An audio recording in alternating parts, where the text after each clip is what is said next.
Smoking, grilling, getting hot and hotter, sous vide and chilling from fire and water.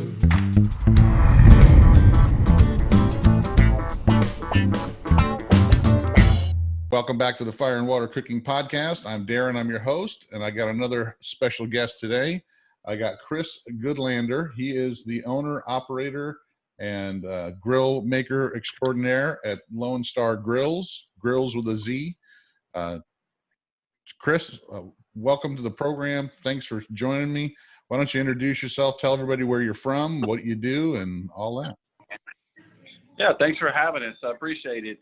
Again, as you mentioned, Chris Goodlander. I am the owner of Loan Star Grillz.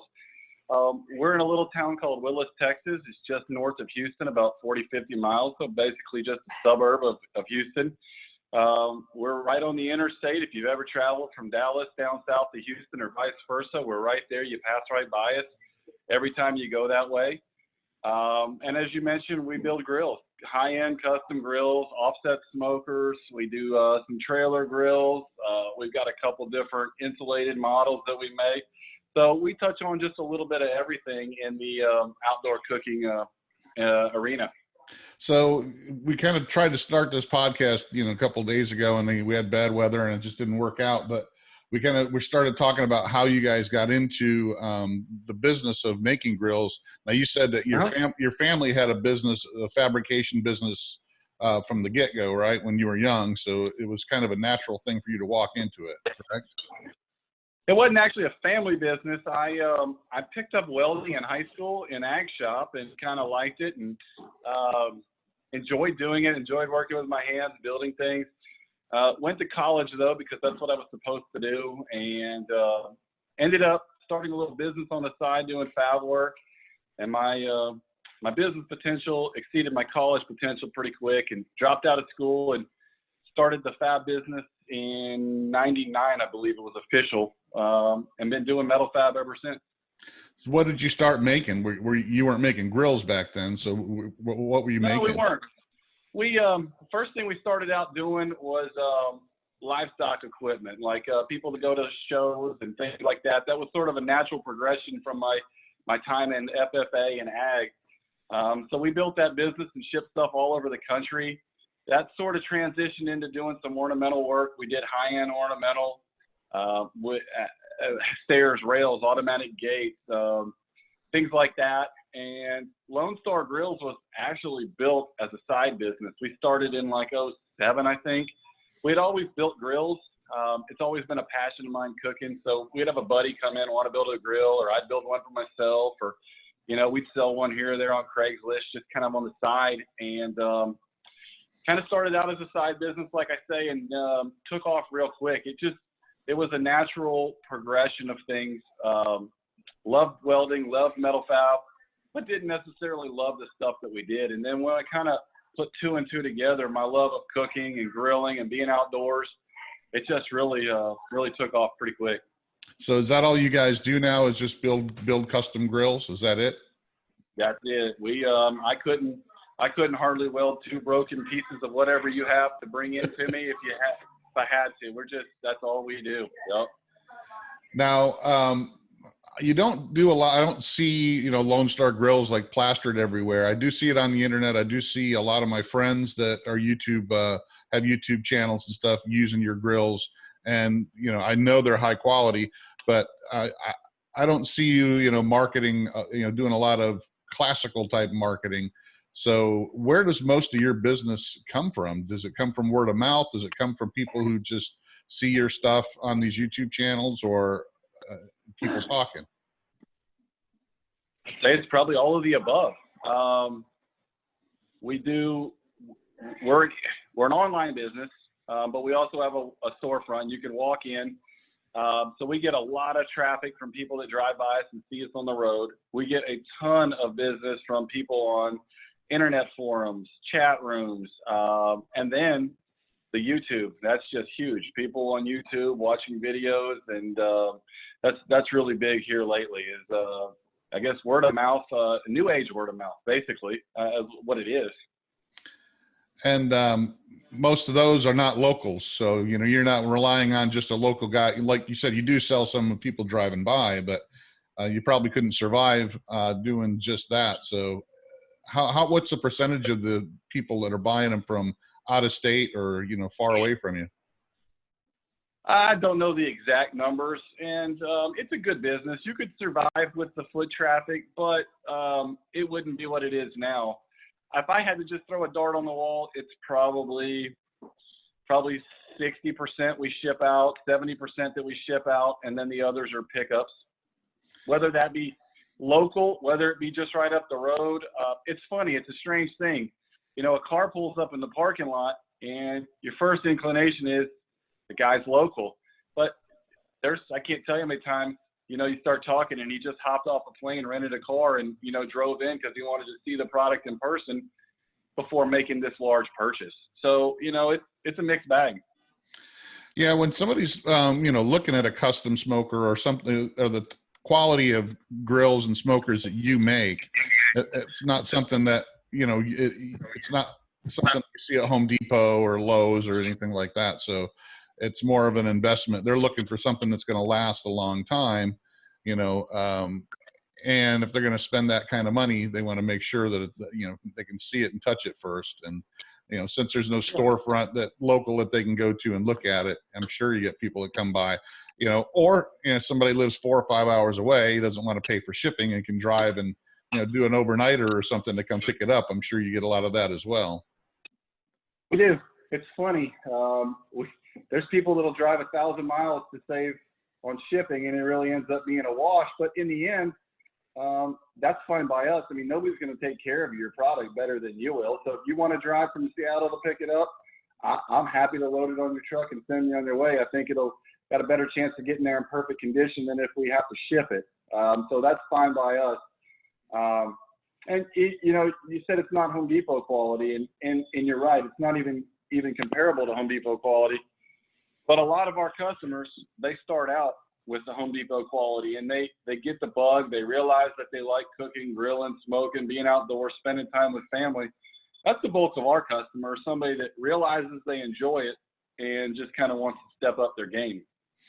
Yeah, I was one of those guys. I started out, you know, just like with anybody, with a cheap, not even a Weber kettle, just a cheap, you know, $30 one you can buy, you know, years ago, and eventually, you know, started upping my game here and there. And I've got several grills out on the patio now, and I love to use every one of them. So, you know, I can understand when I first got into Kamado grilling, you know, I didn't buy a $1,500, you know, Big Green Egg or anything. I got the cheaper, you know, metal one over at Home Depot just to see if I like that type of cooking. So I can understand where people don't want to just, oh, I want to start barbecuing, I'm going to go spend, you know, $2,000 on a smoker to see if I like it.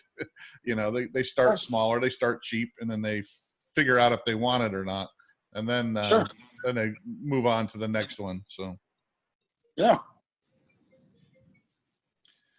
All right, so let's talk about when you first started building smokers, and then they started to catch on to where it was your main business. I'm going to go ahead and share my screen so people can kind of look at your website real quick, and we can see there that's about you, and there's your family business. I'm going to show that first. So family owned and operated business, which I love, and I'm sure a lot of people love that.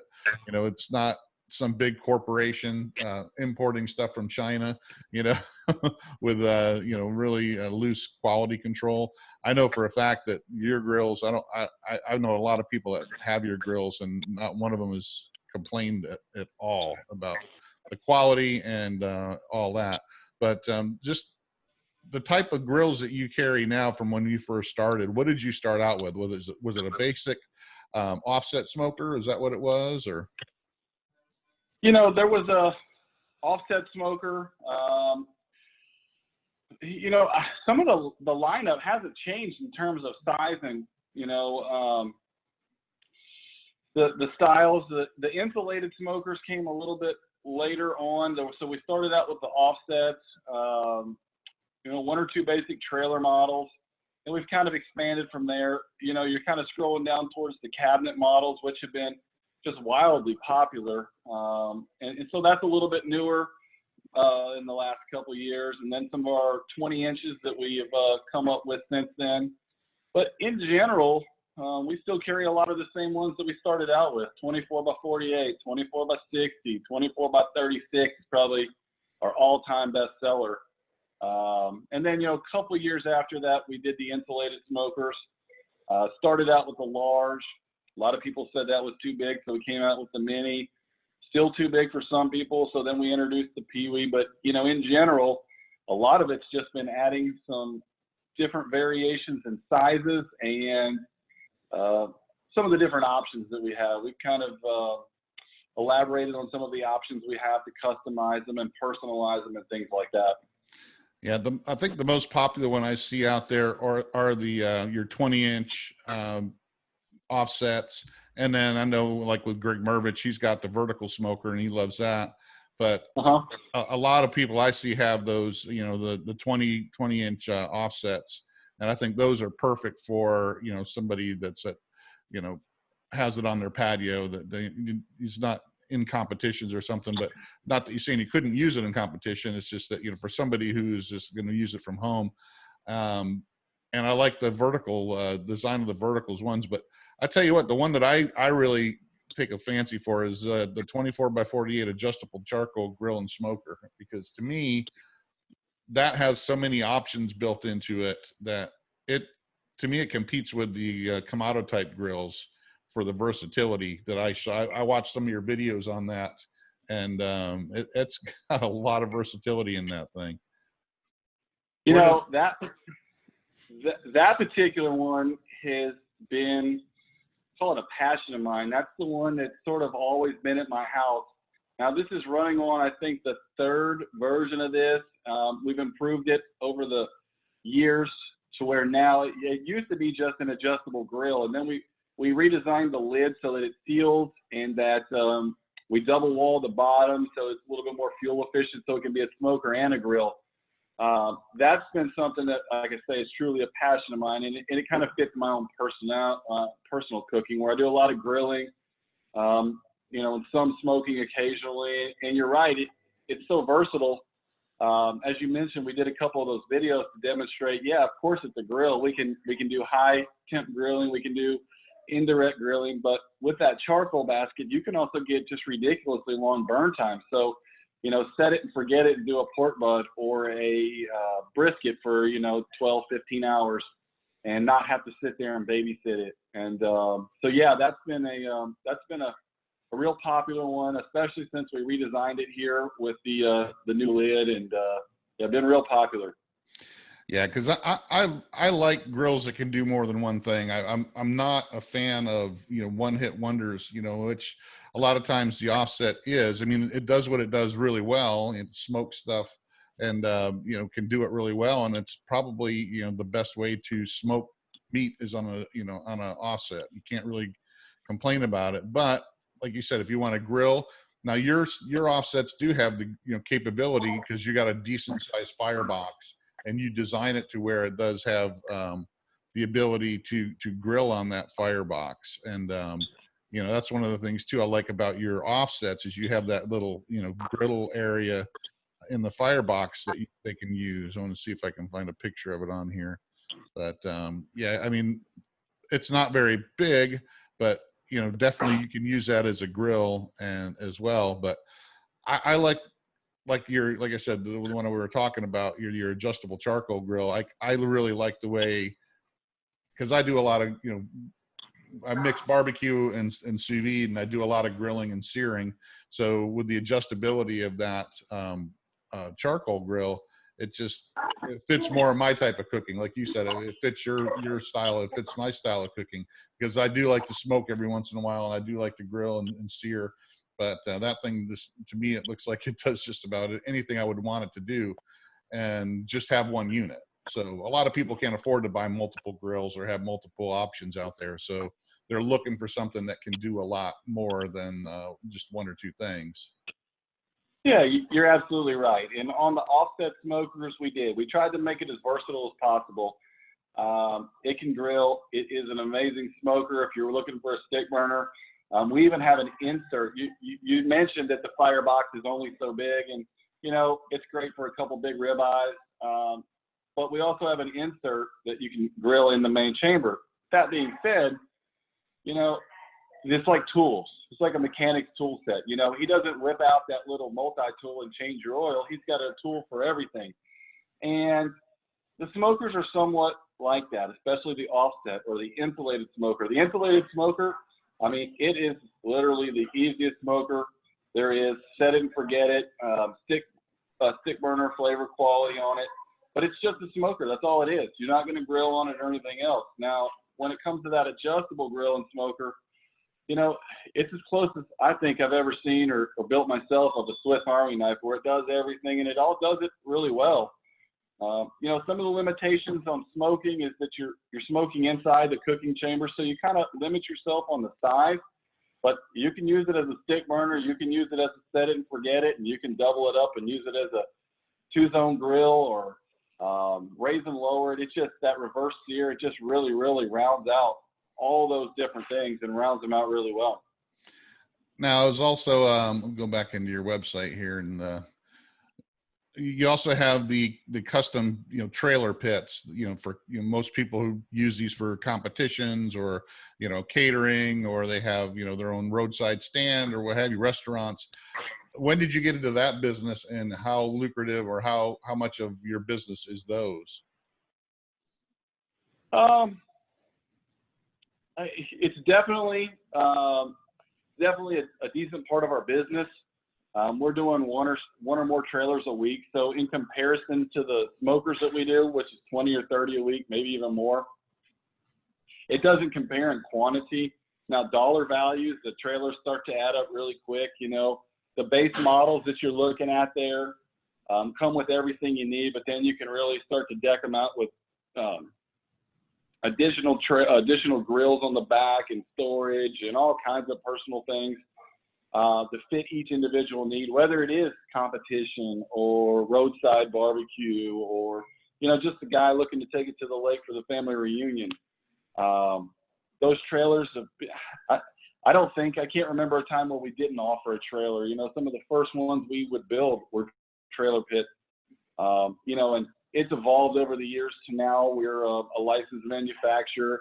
You come to buy a trailer from us, it isn't any different than buying a car off the car lot.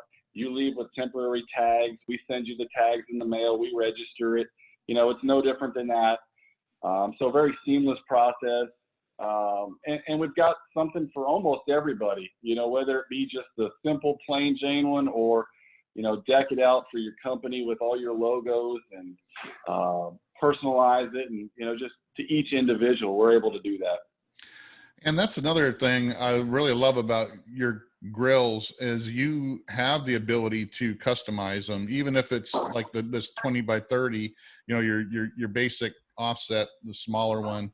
You can customize the wheels. You can buy the additional, charcoal grates and charcoal box and the get the customized plate, with your name on it and all this kind of stuff. So there's a lot of things that you can do, even if it looks like you may be buying something off the shelf, you can customize it for your own needs as well. So I like that option.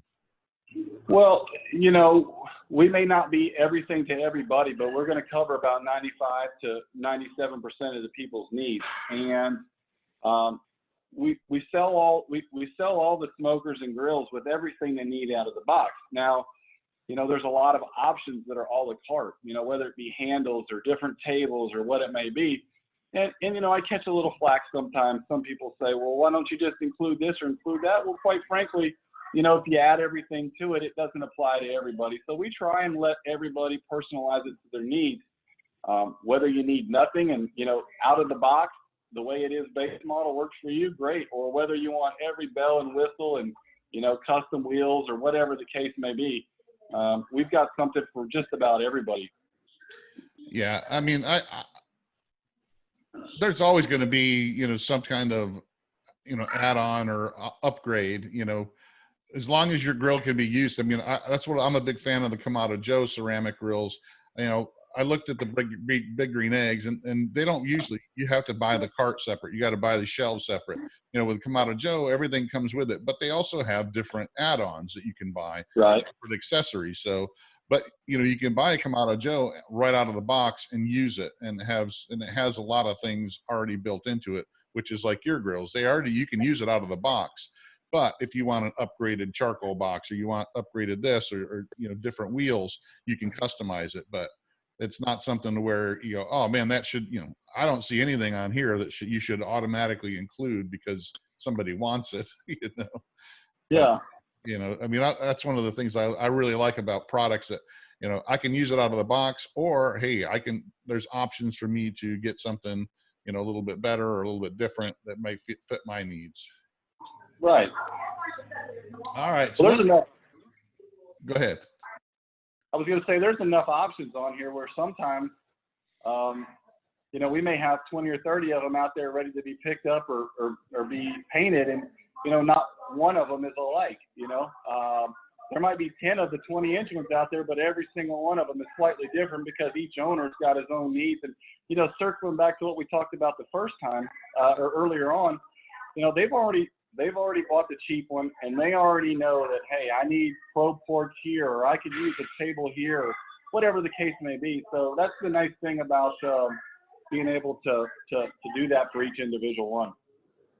So are you constantly designing new pits? Are you getting ideas from your customers to, you know, do upgrades? I know that you redid your 20-inch line not too long ago with some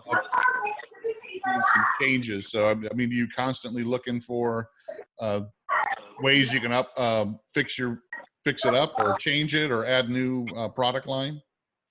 Absolutely. If you're not innovating, then you're just getting left behind. So there's always something that we can improve on. You know, our biggest thing for the last year or two, probably been more than 2 years now, is our pellet smokers. And we hope to have that wrapped up towards the end of the year, summer, early fall, hopefully. We're partnering up with Fireboard on that, and they've got a controller coming out that we're going to put into that. And once we get that, we should be ready to roll on that. And so that's the big thing we've been working on lately. The fire management basket, which is a great accessory, we worked on that for quite a while, and that's been just ridiculously popular. So those are the things that we've just wrapped up and working on now. You know, once we get wrapped up with the pellet smoker, I'm sure we'll start tinkering somewhere else. You know, I think the thing for us is that, you know, having a little bit of everything isn't really worthwhile if it's not, you know, not well received and sells well. So, you know, as we come out with something new, we'll typically look at our product lineup and say, hey, you know, that was a great idea, but we just don't sell that many of them. We've all been to the Cheesecake Factory and opened up that menu that's a book, and, you know, it's too much. And so as we innovate and, you know, kind of come up with new ideas and things like that, we'll typically kind of slough off the old ones, because at the end of the day, the guys that work here, they're skilled craftsmen, but they can only be so good at so many things. And so that's kind of always been our philosophy too. Yeah, I like that restaurant, thing that you use, because I used to work in restaurants, and that's one of the things you can tell if a restaurant has way too many items on their menu, that their food cost is outrageous, and you know that they're not going to be profitable. So, I mean, that's one of the first things that you know, that if they've got a book as a menu, they're not going to be around very long, because they're just, a lot of that food is getting wasted and thrown out. It's not being, you know, ordered all the time. So, but yeah, I mean, it just makes sense. If something's not selling, or, you know, it's not moving, and it's, you either got a time to either redesign it or replace it with something else that's going to sell well, what people are looking for. Well, perfect example of that, the adjustable grill and smoker, the 24x48 that you were highlighting a minute ago. We used to make a 30-inch version, and while we would sell a couple here and there, just not enough to warrant all the effort to go into the redesign and when we updated it. It's just, we just don't sell enough. And while I'll still get people that want me to make one and they will pay extra, it's just, you know, there's not enough. So, you know, that's a perfect example. Right. Yeah, and I can understand that.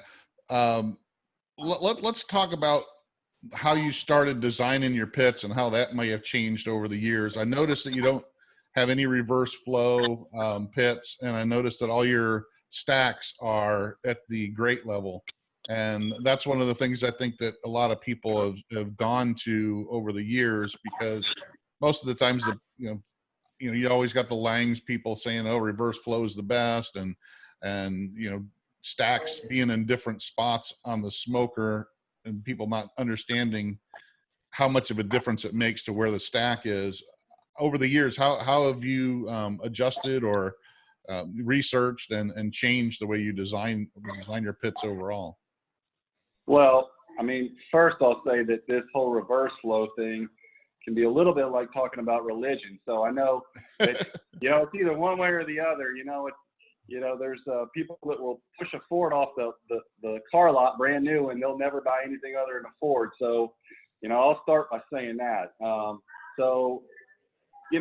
Reverse flow versus the tuning plates or the cross flow that we've done, I think, reverse flow might have a place, and I think it may work well in very large, and I mean like very, very large pits, maybe the only way to distribute the heat. However, on smaller volumes, on smaller pits, I just don't think it's the most efficient way. Will it work? Maybe. I'm sure it does. People like it. I just don't think it's the best way. If I thought it worked great, I'd offer both. I just think that what we offer works better. I think there's some issues with the reverse flow, a lot of issues that, with clean out under the plate, with, building a bigger fire, having trouble letting them draft at lower temperatures. Can you get even temperatures in there? Maybe. My opinion is you just move the hot spot from one side to the other, is my personal opinion. But nonetheless, I just think there's, better ways of doing it. We spent a lot of time, well, the tuning plates, I didn't invent them. I won't take credit for it.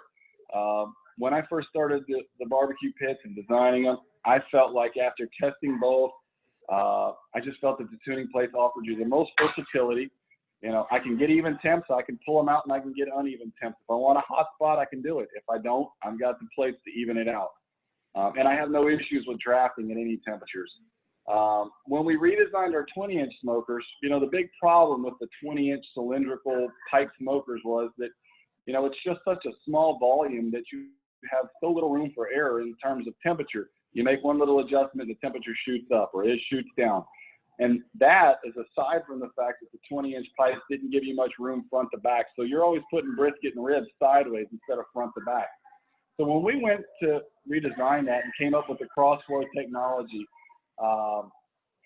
we tried to eliminate, first off, having to set up the plates, which I think are great. Don't get me wrong, but some people are intimidated by the plates. That's the draw sometimes to the reverse flow, is that, hey, I don't have to do anything. I just put it in there and it works. Well, same thing with the 20-inch smokers and the crossflow.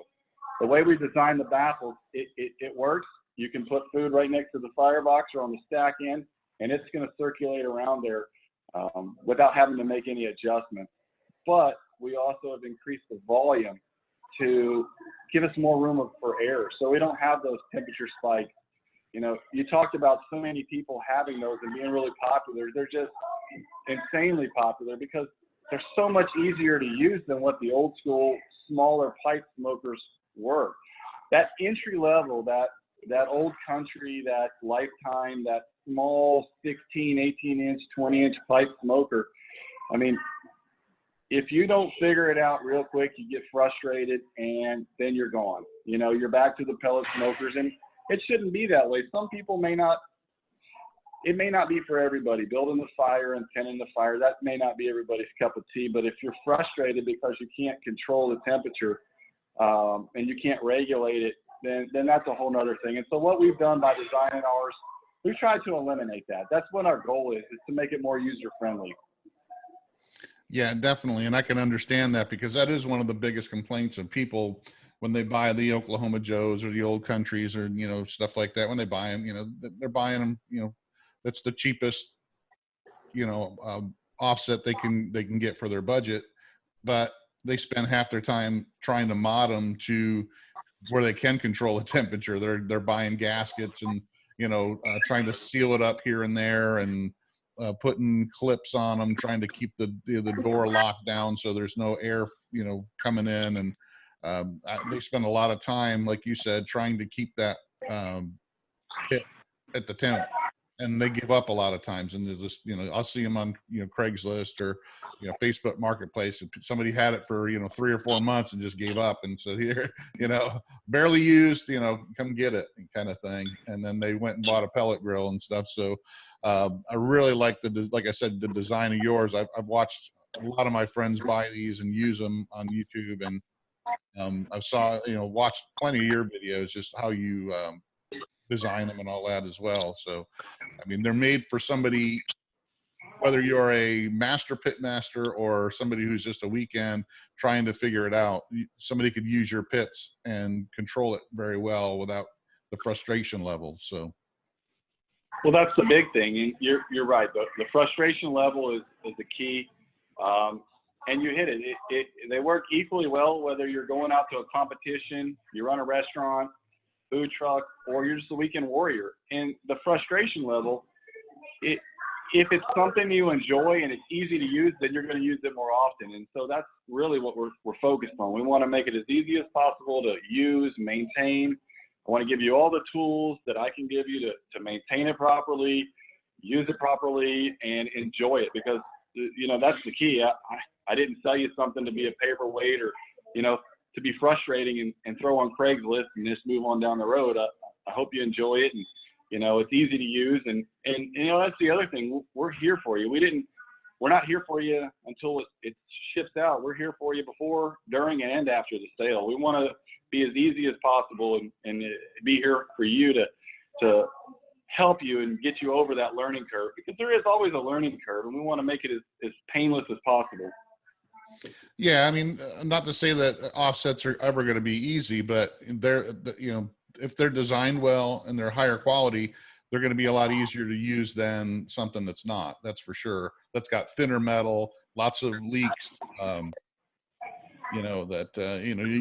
just hard. I've had those type of smokers, and it's just, when you're constantly trying to mod it and fix it up so that you can actually use it and enjoy it, it's not fun, and then it takes the passion away. So exactly. Yeah, definitely. So let's talk a little bit about that.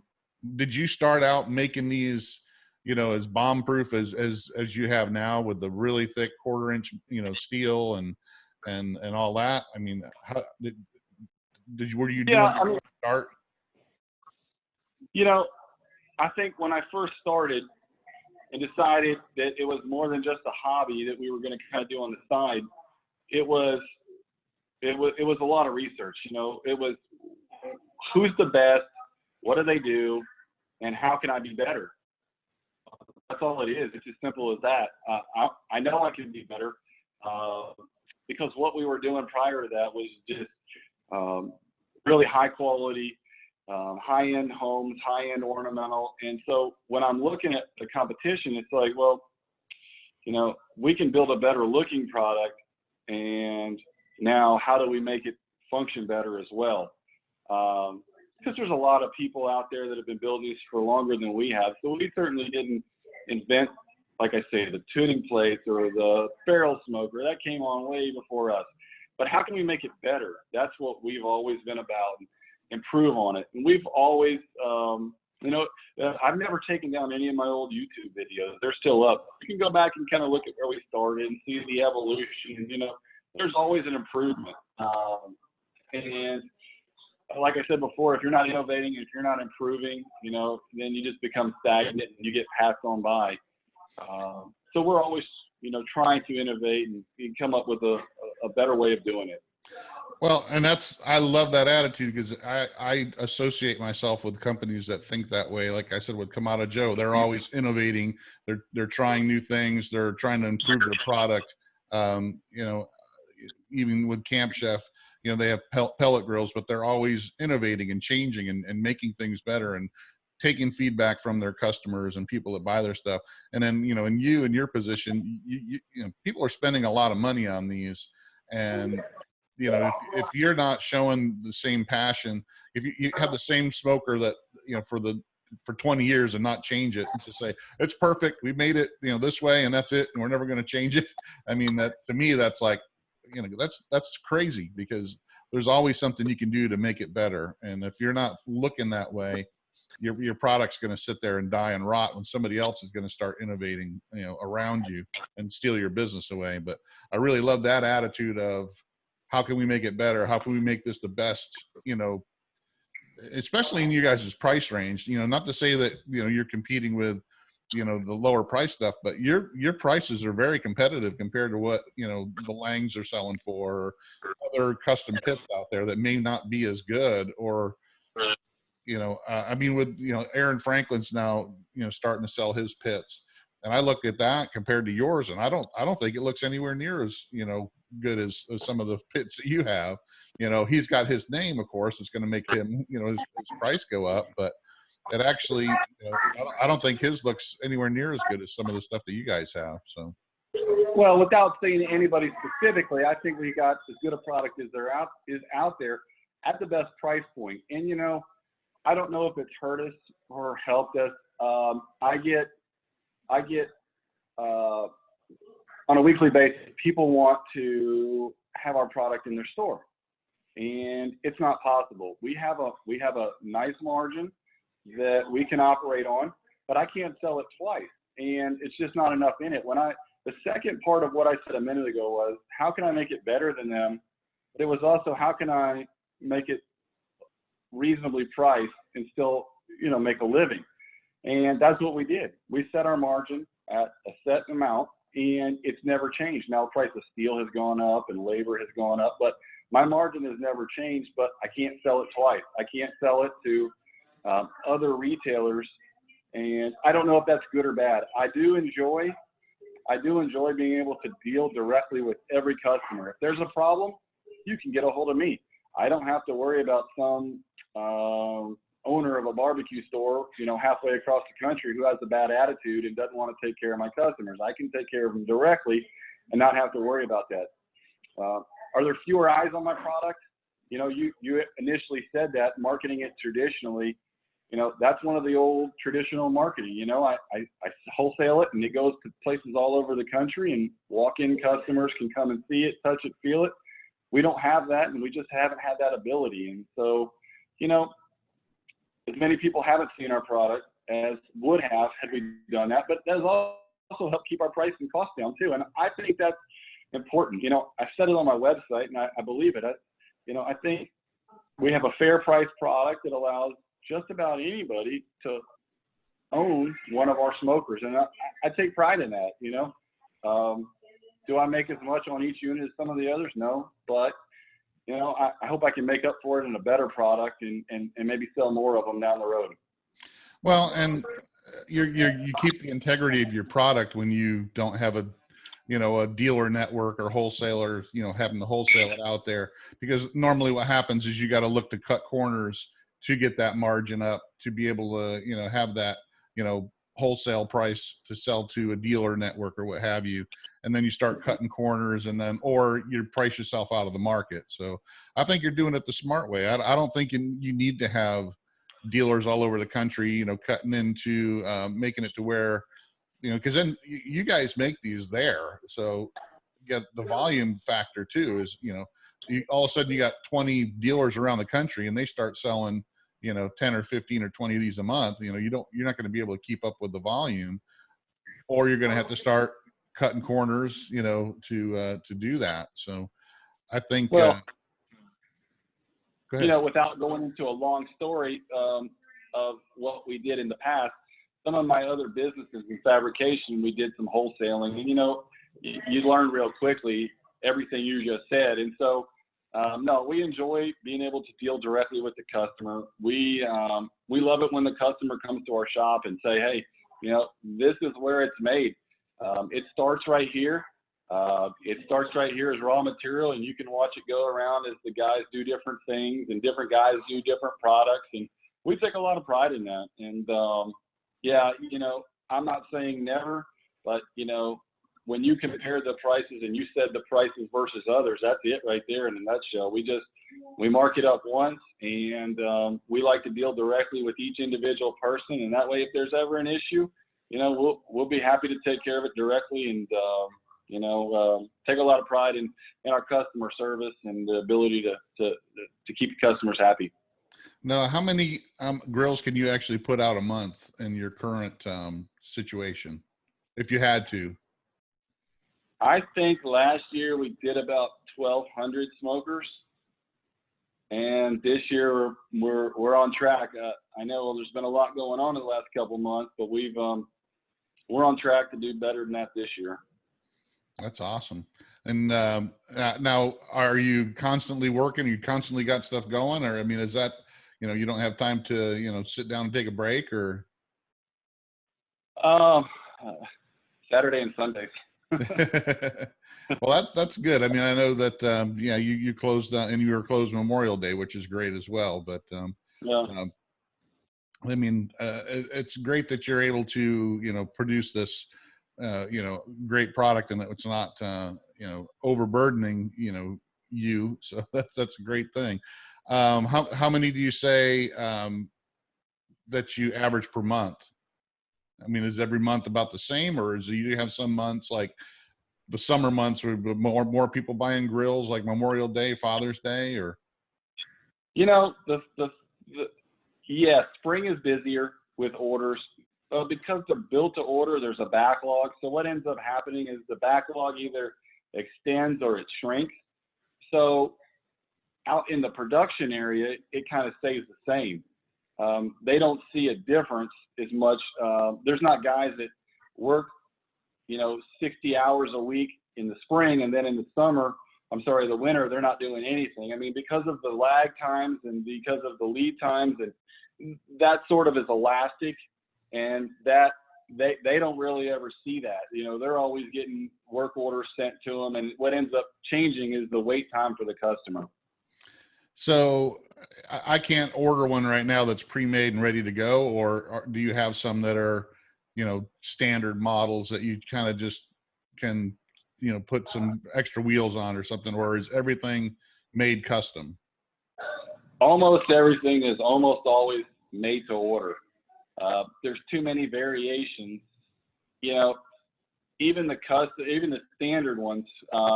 We've tried in the past to do that a little bit, and I'm not saying in the future that's not possible, but almost nobody orders one with, not at least one upgrade. And so because of that, it's just almost impossible to keep them on hand. And how long does it take to, if I ordered one today, what's it like, 3 or 4 weeks out, or? It depends, but most of the time it's measured more in months. So, 1 to 3 months typically. Well, that's not bad for a custom made product for sure.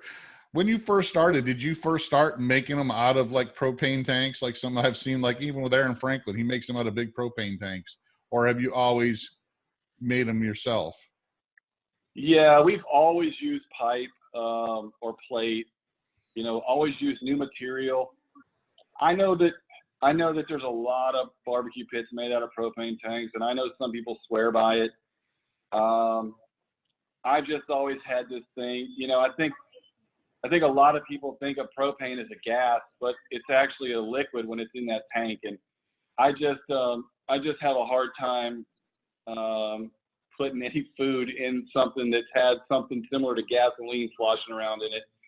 I know all the work people go to clean them out, and I know people swear by them, but for us, we've just always thought it best to use, brand new materials, clean pipe, never used anything used. It's always pretty much been the same as what we do now. Well, that's good. Yeah. I see a lot. I just happen to see a lot of that. Even some, there's people around me that, make custom pits for people, and they have fabrication shops, but they normally, use old propane tanks and stuff like that. And I've always had that, if I'm going to have something made custom, I don't want some used tank that's been sitting out on, somewhere for 20 years with, like you said, liquid propane in it. So I kind of, I mean, there's people that do. Yeah. Is it the end of the world for the people that do? Probably not. I just personally have had something against it. And so we just new materials. I think that's better all the way around. Awesome. So what else you got going on? I mean, you got anything new coming down the pike? Any other changes or designs that you're looking at that you want to share with anybody? Or, we've been working real hard on that pellet smoker, and that should be wrapped up this year. We're really excited about that. We've been testing it and R&Ding it for about a year now, and really excited about that. It's just been some phenomenal results we've gotten off of that. So that's our big to do this year, and hope to get that wrapped up. We hope to have some pictures and video in the very near future. We've got all the details on the website about them. We just don't have pictures yet. Kind of waiting on Fireboard's controller, which we should have in the near future, next couple of weeks, hopefully. So kind of on the home stretch on that deal, and that's where all of our focus has more or less been at here lately. now, is that going to be like a one size thing? Is that going to be custom, or is that going to be something you can build ahead of time, or is and is that going to be like a Wi-Fi controller that Fireboard's working on with it? It's going to be all the bells and whistles you already know about Fireboard. It'll have 6 meat probes, Bluetooth, Wi-Fi, all the charting, all the note-taking, pictures that you can link up to your cooks. It'll be all of that. It'll be 2 sizes of cookers. It's going to be based off our 20-inch models.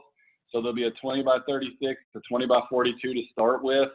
There'll be a lot of the upgrades that you can do, like the different wheels and some of that stuff. We'll offer some of those upgrades also. It'll have the direct grill option versus the indirect. It's got a 40-pound hopper, a true 40-pound hopper, so you can put a whole 40-pound bag in there.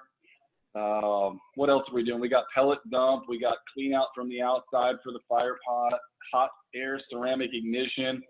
So we've kind of hit on all of the, the highlights of some of the best that's out there already, and, kind of put it all together. Tried to eliminate some of those headaches like the old cartridge igniters. So we went with the ceramic, the having to disassemble the thing to clean out the fire pot with the vacuum every time. We can just slide it out from the bottom. What else? The pellet dump, and some of those, a lot of those things aren't new, but just kind of putting all that together into one unit, and with the thick made in America steel, we're real excited about it. Yeah, it sounds great. It's a lot of the things that I like about my Camp Chef pellet grills. One of the reasons why I went with Camp Chef and I work with them is because they did that kind of innovation with the ash clean out and the pellet dump and some of the things that they have, even though they're made in China. But a lot of the stuff that they come up with, I thought was a really, benefit to people. And some of the other pellet grills, they just don't change. They don't innovate. And I think you're smart to be able to put those things into the thing that you're coming out with right off the bat. So is that something that Fireboard, you're an exclusive with Fireboard on that, or is that something they're going to look to partner with other people on? Or so I don't know all the details on that. It's going to be it's not the same controller that they're using on the Yoder smoker, so it's something brand new. And it may be something that they do market to others, and I don't know what the time frame will look like on that versus us and them. Or other manufacturers. I'll be real honest, we had another company making our controller in the beginning, and we expected to be to market sooner than now. In fact, we started teasing this back end of last year, and innovation and being up to date on the latest technology, it just wasn't there. And we disappointed a lot of people by holding off. And Fireboard has got just the latest, the greatest.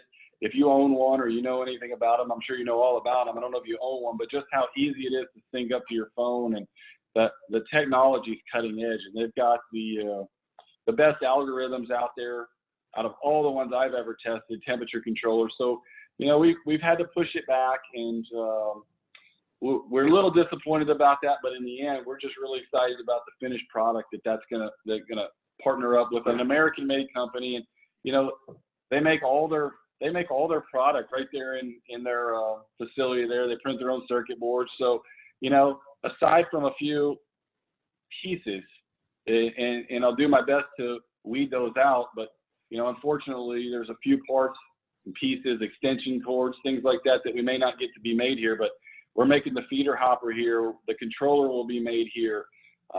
Obviously, everything will be made right here in our shop as far as the steel work goes. So we're going to do our damnedest to make sure that this is made as much as possible here in Texas and the U.S. That's awesome. And I can understand putting off something to have a better product. That's for sure.